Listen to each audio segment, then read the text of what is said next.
you do something, do it in excellence. Do your homework, do it to the best of your abilities. You know, don't compromise on things, you know. Just keep pushing through. Even if it's thrown out, just don't compromise. You know, I was talking this morning about principles and values. It's the foundation on which we build our lives. If your foundation, right, of life is not laid properly, normally that foundation of principles and values comes from childhood. Okay, if those principles and values are not laid properly, the foundation is not secure. And if the foundation is not secure, then it doesn't matter what you build on that foundation, it's going to keep falling. It's going to crumble and fall down. All right? And a lot of us, you know, we get our principles and values, well, all of us, we get our principles and values from our fathers and our mothers, our parents. Okay? And a lot of us, as I've said before, this world has missed the father figure, the one that lays the principles and values. Our Father, the King of Kings, the Lord of Lords, okay? He is the creator of the universe. Our God is the one that made those principles and values on which to build. All right? And if those principles and values are not implemented in people's lives properly, they go through life suffering, battling. That's why the Bible says, if you incline your heart to His precepts and to His laws, then wherever you go, you'll be blessed. And whatever you touch, He will bless the work of your hands. You see, there are principles and values in life that God is teaching us in order to bless us. You cannot build a house without a foundation.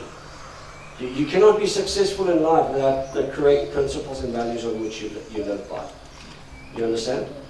And that is why it's so important that we realize that when God is working in us, and God is in this process of trial and tribulations to show you what's wrong, and to prompt you to live a life that is according to God's standards, what He's actually doing is He's laying the foundation properly. And once that foundation is laid properly, then God can build. In other words, only then can God really bless. You understand? So I just want to encourage you today that when it comes to doing the right thing, don't compromise, don't procrastinate, okay? Don't say, oh, it's okay. It's either right or it's wrong. There's no in between, all right? And if you work in excellence, then God will bless the work of your hands, okay? So don't compromise. With God, there's no compromise, all right? It's either His standards, His principles and values, or it's the world's, okay? It's like the word keeps on saying, you cannot put clean water and salt water together because it's not clean anymore, all right? The bad corrupts the good. In other words, if something is defiled that touches something pure, it becomes defiled. Okay, you cannot put something that is pure and put it with something that is bad and think that the pure is going to make the bad good. It doesn't work that way. It's a spiritual law. Okay, so that means that's why the word says, come out of the world. What He's saying, come out of that impurity. Come away from that. Okay, live a life that is pure. What is He saying?